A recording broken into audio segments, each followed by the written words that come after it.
It's Connie Erickson with another Fairly Live at 5, and I just wanted to record outside today because it's a nice day and I just wanted a little change of pace. Today I want to talk about a tribute to our dead relationships. I wanted to do this last week for Memorial Day, but I didn't want it to be misconstrued as disrespectful to fallen soldiers. So, here in my group and in my practice, I love helping couples improve their communication and improve their relationships.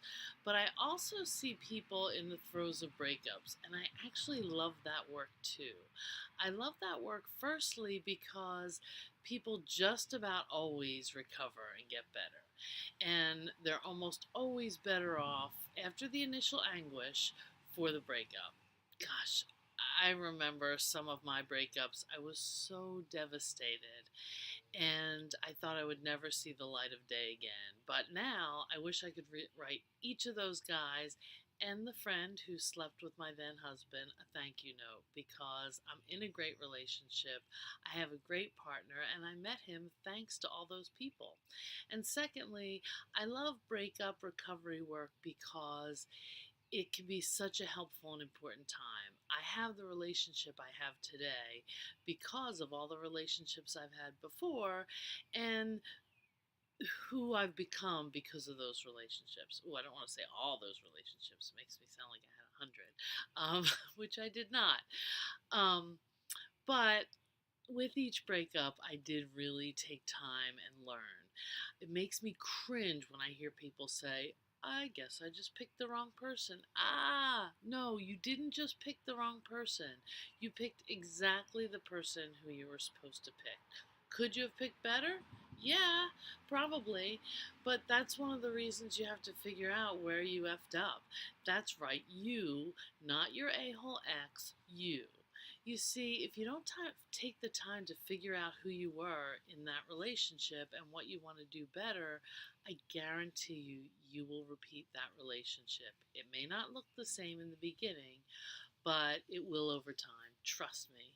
So, if you've ever had a relationship that ended, your job is to figure out who you were in that relationship, what you did well, so that you can repeat that, and the things that you are not so proud of so that you could do better. I'll maybe give you a pass if you were with someone truly psychopathic, like, say, Ted Bundy.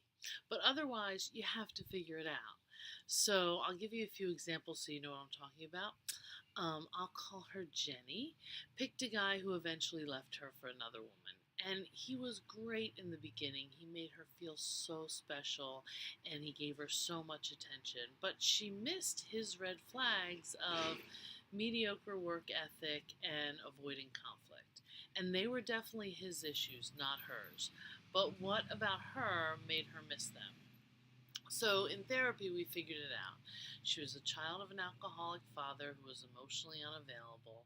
She wanted to be anything like her family. So when Connor doted on her, it was all the emotional stuff she never had. It was easy to fall in love. But he couldn't do the balance, a really good balance of all that doting, all that attention that she needed, and work on a good career. And eventually he got tired of building her up and left her for someone else. So she picked the person who made her feel good at the time. Partially because of her childhood, she had a really low self esteem. If she had a higher self esteem, she would have needed less doting. She might have picked someone with a better work ethic. She might have also felt more confident in conflict, so she wouldn't have needed someone who avoided conflict. So instead of blaming her ex, she figured out what it was that made her pick him. She worked on her own self confidence and now has a great current relationship. Some cases are way simpler. Franny frequently yelled at her first husband, and her anger was explosive. She took all of her bad feelings out on her husband. She didn't take time to figure out what the bad feelings were really about. She just took them out on her husband, Craig. And that was just heartbreaking to see her kind of realized that after her relationship had already dissolved. Sure, she had reasons to be angry, and Craig was no saint, but no one wants to be yelled at year after year. She figured it out, and with practice, she learned how to identify her feelings and what to do about them instead of just yelling at her partner. And now she enjoys a much healthier new relationship. Even Howard Stern. I've been listening to a lot of Howard Stern lately because I have a free trial of satellite radio.